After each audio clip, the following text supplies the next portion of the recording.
이스라엘이 남유다와 북이스라엘로 나눠진 후 남유다는 르호보암, 북이스라엘은 여로보암이 왕이 됩니다. 그리고 남유다 르호보암이 58세에 죽었고 그의 뒤를 이어서 아비야가 왕이 되는데요. 이때 아비야의 나이는 30대 후반 정도로 예측하고 있습니다. 그러니까 조금 늦게 왕이 된 것입니다. 반면에 북이스라엘은 여로보암이 왕이 되었고 그 왕이 된 지 18해가 지났습니다. 이제 막 왕이 된 사람과 20년 가까이 왕으로 산 사람과 누가 더 강할까요? 누가 보아도 북이스라엘 여로보암 왕에게 힘이 있어 보입니다. 게다가 오늘 함께 읽은 역대하 13장의 앞부분 3절 말씀에 보시면 남유다 아비야의 군대는 40만 명이었고 북이스라엘 여로보암에게는 80만 명의 군대가 있었습니다. 북이스라엘의 군대가 무려 남쪽보다 2배나 더 많은 상황이었지요. 이렇게 많은 군대가 남유다의 뒤쪽을 둘러서 진을 치는 장면이 오늘 13절부터 나오고 있습니다. 이러한 장면을 눈으로 그려볼 때 이 전쟁의 승리는 보나마나 북이스라엘의 그 승리의 것이라고 우리 대부분 생각할 수 있습니다. 여기서 잠깐 남유다의 왕 아비야의 신앙이 어떠했는지 거꾸로 다시 한번 돌아가 보려고 합니다. 역대하 13장 4절 말씀부터 보시면 아비야는 5절에서 스바라임 산 위에서 외치고 있습니다. 이곳은 남과 북쪽의 경계에 위치해 있는데요. 이곳에서 남유다 왕 아비야가 어떤 사람을 대상으로 해서 외치고 있느냐 하면 자기 나라 백성이 아니라 북이스라엘의 여로보암 왕과 북이스라엘 백성들을 향해서 외치고 있는 것입니다. 너희들은 들어라. 하나님께서 소금 언약으로 이스라엘 나라를 영원히 다윗과 그의 자손에게 주신 것을 너희가 알지 않느냐. 너희의 왕 여로보암은 원래 솔로몬의 신하였다. 그런데 솔로몬을 배신하고 자기들끼리 뭉쳐서 나라가 되었지 않느냐. 예전에도 여로보암과 우리의 선왕 르호보암이 전쟁했을 때 그때 우리 왕 르호보암이 어리고 연약해서 너희들을 막지 못했다. 그것은 내가 인정한다. 그렇다 한다 할지라도 다윗 자손이 있는 여호와의 나라 우리들을 너희들이 또 대적하려고 하는구나. 너희들은 우리보다 숫자가 배나 더 많지만 너희들에게 약점은 바로 그 금송아지다. 하나님을 배반하고 금송아지를 섬기는 게 너희들에게는 큰 약점이 될 것이다. 그러나 우리 남유다는 하나님 말씀을 잘 지키고 있다. 하나님이 우리와 함께 하시고 우리를 인도해 주신다. 그러니 너희들은 우리를 공격하지 말아라. 우리와 싸우는 것은 하나님과 싸우는 것이다.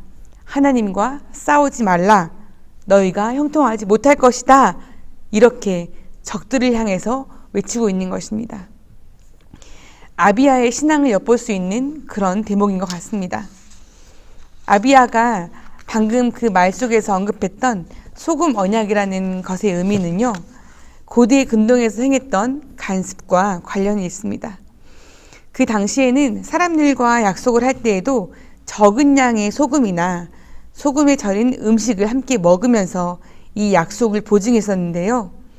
소금이 그 시간이 지나도 잘 변하지 않는 그 특성처럼 하나님이 우리 백성을 향해서 하셨던 언약도 변치 않는다는 그런 뜻이 바로 소금 언약인 것입니다. 하나님이 그렇게 하셨던 언약을 우리도 기억하지만 너희도 기억하지 않느냐라고 아비야가 말하고 있는 것이죠. 또한 아비야는 북이스라엘의 정통성이 없다고 비난하였고 자신의 아버지 르호보암의 약한 점에 대해서도 어느 정도 인정을 하고 있습니다. 그리고 이어서 자신의 신앙 고백을 당당하게 말하지요. 또 경고합니다. 하나님이 주인이신 우리 남유다를 건드리지 말라고, 너희들은 분명히 지게 돼 있다고 경고하고 있습니다. 하지만 이 아비야의 경고를 북이스라엘 쪽의 군대들 그리고 여로보암의 그 왕이 들을 리가 없겠죠. 그리고는 유다의 군대를 둘러쌉니다. 유다 군대의 뒤를 둘러싸고 유다의 앞도 가로막았습니다. 그렇게 되다 보니 유다 군대는 북이스라엘 군대의 그 한가운데에 갇히게 된 꼴입니다. 유다 사람들은 이런 상황을 알아차리고 여호와께 부르짖지요. 하나님, 여호와 하나님이시여 우리를 구원하여 주소서. 제사장들은 나팔을 불었습니다. 거룩한 전쟁, 다시 말해서 성전에서 제사장이 나팔을 부는 것은 이례적인 일이었습니다. 이전에 여리고성을 함락할 때에도 제사장들이 나팔을 불었습니다. 오늘 이 본문에서도 제사장들은 전쟁에 참여하여서 그 나팔을 불었던 것을 보니 이 전쟁은 정말 하나님이 함께 하셨던 것을 우리가 알 수 있습니다.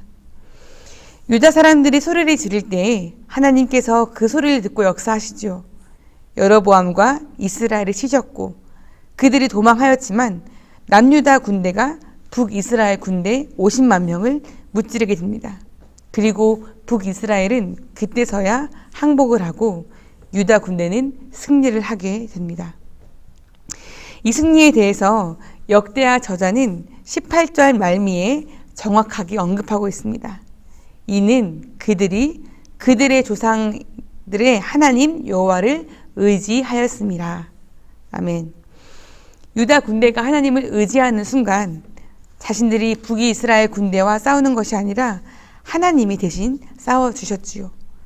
그래서 80만의 거대한 숫자를 자랑하는 군대라고 한들 또 엄청난 전술과 전략으로 나아온다 한들 하나님 앞에서는 그저 힘이 없는 나약한 존재가 되고 말 뿐입니다.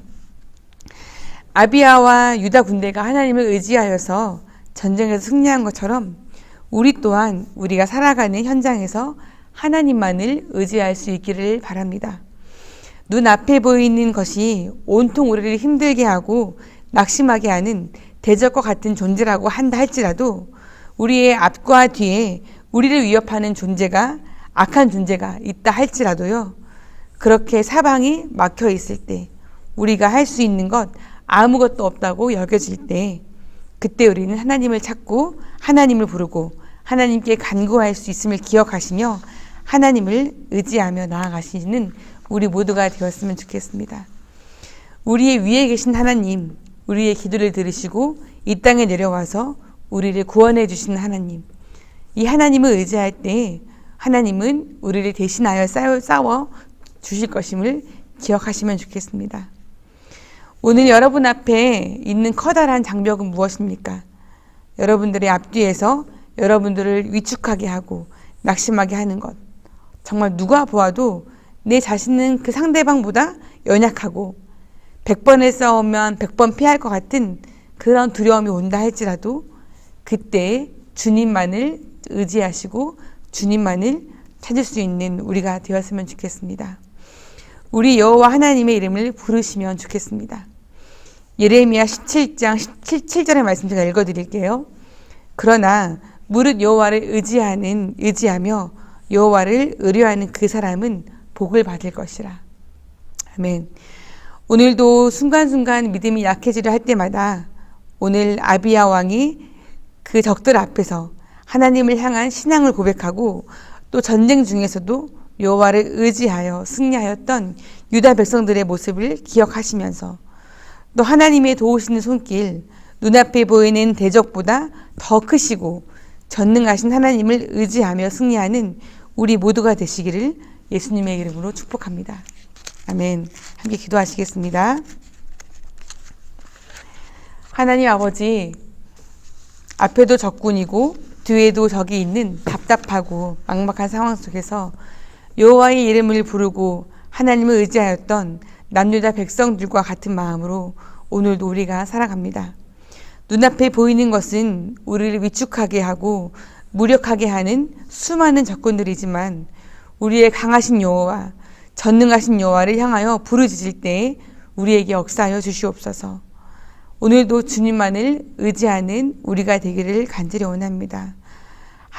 주께서 함께해 주실 것을 믿고 예수님의 이름으로 기도합니다. 아멘.